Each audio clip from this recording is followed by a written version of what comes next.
तो बीएसपी ने जो काम किया है, गरीब मजदूर या गरीब तबके के लोगों को ऊपर उठाने का काम किया, उन्हें बढ़ाने का काम किया है। लेकिन जिस तरीके से लोग आज, चाहे पिछली गवर्नमेंट रही हो, चाहे वर्तमान की गवर्नमेंट रही हो, वो सिर्फ और सिर्फ जाति धर्म को लेकर राजनीति करती है। जाति धर्म के नाम से राजनीति करने वाली पार्टियों को हमको सबक सिखाना होगा, क्योंकि हम जब देश की बात करते हैं तो कहते हैं कि ये देश कभी सोने की चिड़िया हुआ करता था। आज वो स्थिति परिस्थिति बनी हुई है कि लोग रोजी रोटी के लिए भटकने पर मजबूर हैं।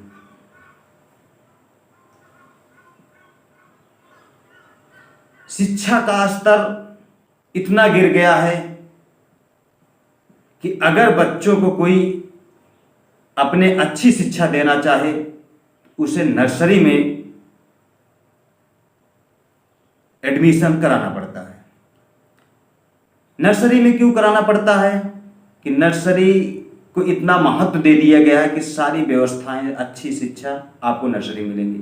लेकिन नर्सरी की जो व्यवस्था है वो तभी आपको मिलेगी जब आप उस नर्सरी की फीस को आप दे पाएंगे। लेकिन गरीब तबके के जो लोग हैं, जो मजदूर लोग हैं, उनके बच्चे शिक्षा को कैसे प्राप्त कर पाएंगे? उनके बच्चे शिक्षा को तभी प्राप्त कर पाएंगे जब सरकार, गवर्नमेंट अपनी तरफ से कुछ अलग शिक्षा नीति बनाएगी, उनके लिए स्कॉलरशिप की व्यवस्था करेगी, उनके लिए, उनके परिवार के लिए,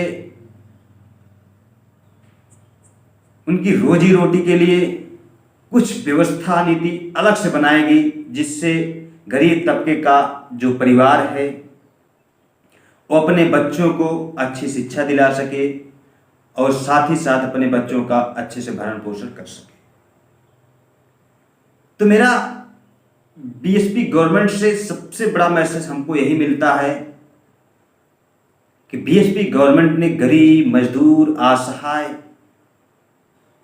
लोगों के लिए जो भी कानून नीति बनाई, जो भी कानून व्यवस्था लागू की, वो सराहनीय है, बहुत सराहनीय है। वो लोकतंत्र के दायरे में सभी अपने कार्यों को, अपनी नीतियों को चलाने का काम करती है। बीएसपी ने सर्व समाज के लोगों को लेकर चलती है, सर्व समाज के लोगों को सम्मान देने का काम करती है, सर्व समाज के लोगों को अधिकार देने का काम करती है, सर्व समाज के लोगों को सम्मान से जीने का अधिकार देती है।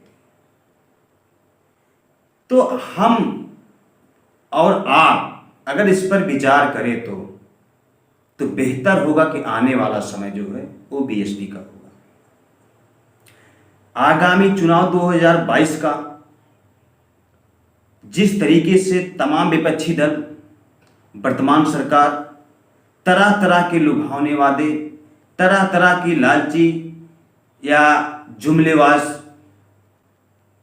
को जनता के प्रति ला रही है, जनता को लुभाने से व्यवस्थाएं दे रही है, ऐसी व्यवस्था दे रही जिस व्यवस्था का कोई मतलब नहीं है। अगर आपको 2000 रुपए दे दिया जाए, आपको एक लेटरिन दे दिया जाए, आपको एक गैस सिलेंडर दे दिया जाए, साथ ही साथ आपको 5 किलो राशन भी दे दिया जाए निःशुल्क, उसके बाद आपका रोजगार छीन लिया जाए, आपकी शिक्षा छीन लिया जाए, आपके बच्चों की स्कॉलरशिप छीन लिया जाए, अगर सब कुछ छीन लिया जाएगा, उसके बदले में आपको लैट्रिन, गैस सिलेंडर, 2000 रुपए, क्या आप अपने बच्चे को अच्छी शिक्षा दे सकते हैं? आप अपने लिए अच्छा घर बना सकते हैं? आप अपने घर की अच्छी अच्छी व्यवस्थाओं को व्यवस्थाएं अपने घर में लागू कर सकते हैं? नहीं कर सकते। बस आपको सरकार से एक सवाल करना होगा, मेरे परिवार में एक रोजगार चाहिए। आप समझिए, अगर आपके परिवार में एक रोजगार मिल जाएगा तो आपको आपके बच्चे के लिए अच्छी शिक्षा की व्यवस्था, आपके परिवार में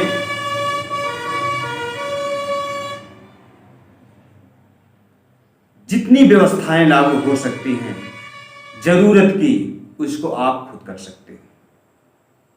क्यों?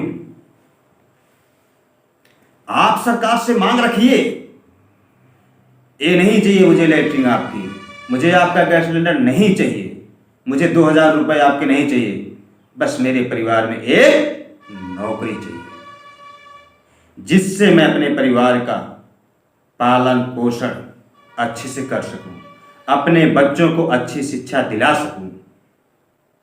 मुझे एक रोजगार चाहिए। और जब तक रोजगार के लिए आप लोग आवाज नहीं उठाएंगे, रोजगार के लिए लड़ाई नहीं लड़ेंगे, तो ना आप अपने बच्चों को अच्छी शिक्षा दिला पाएंगे, ना ही अपने परिवार को आप अच्छी व्यवस्था दे पाएंगे। आप अपने परिवार को अच्छी व्यवस्था देना चाहते हैं तो आपको सबसे पहले देश में फैल रही बेरोजगारी के लिए आवाज उठानी होगी, इस सरकार के खिलाफ आवाज उठानी होगी, जो प्राइवेटीकरण किया जा रहा है इसके खिलाफ आवाज उठानी होगी, जो आपके बच्चों की स्कॉलरशिप बंद कर दी जा रही उसके लिए